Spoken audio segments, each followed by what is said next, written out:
आज के डेट में वैल्यू जो मेजरली क्रिएट होता है ना, वो अनलिस्टेड शेयर्स में क्रिएट होता है। कि जो स्टार्टअप्स है या फिर आपके जो एडवांस स्टेज ऑफ फंडिंग वगैरह में कंपनीज आती है, वो जो वैल्यू होता है और जब तक लिस्ट होता है, वो जो ह्यूमंगस जो वैल्यू क्रिएट होता है वो लिस्टेड में आने के बाद थोड़ा कम हो जाता है। जब ये डिस्कवर हो जाता है और अनडिस्कवर्ड में वैल्यू बहुत ज़्यादा क्रिएट हो। बट हैविंग सेड दैट, ये स्टार्टअप कल्चर तो बहुत अच्छा है मेरे हिसाब से। फेलियर रेट के बावजूद we as an economy will grow much faster if we promote entrepreneurship through startup. पैसे की कैपिटल की दुनिया में कोई कमी नहीं है। आपका अगर आइडिया प्रॉफिटेबल है, और इस दुनिया में बहुत दिग्गज लोग हैं जिनको बहुत कुछ समझ में आता है कि कौन सा आइडिया सक्सेसफुल होगा और कौन सा नहीं होगा, और वो रिस्क लेने के लिए तैयार है। वो एंटरप्रेन्योरशिप है इंडिया में। तो स्टार्टअप में पैसे तो बनेंगे, आपको ये फिगर आउट करना है किस में बनेंगे और किस में नहीं बनेंगे।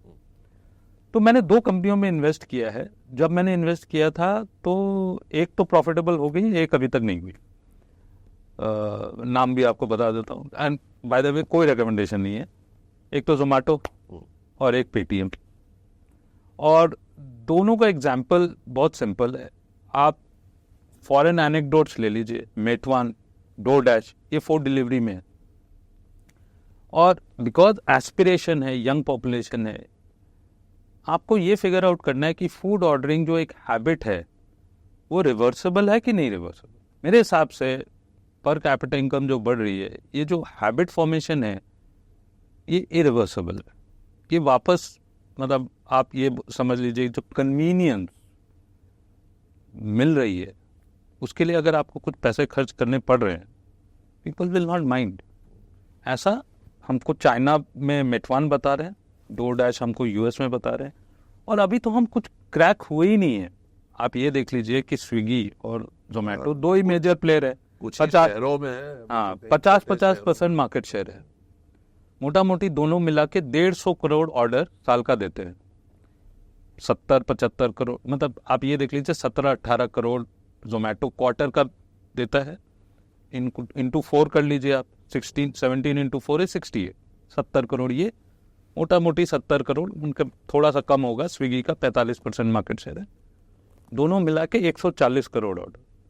चाइना में ऑर्डर होता है 1500 करोड़ ऑर्डर साल का। तो ह्यूमन का दिमाग जो है वो तो एक तरह ही सोचता है ना। अगर वहां पर कन्वीनियंस लग रहा है तो यहाँ भी ये कन्वीनियंस तो लगेगा ही। वहां अगर इरिवर्सिबल हुआ ये हैबिट फॉर्मेशन, तो यहाँ भी हो गई।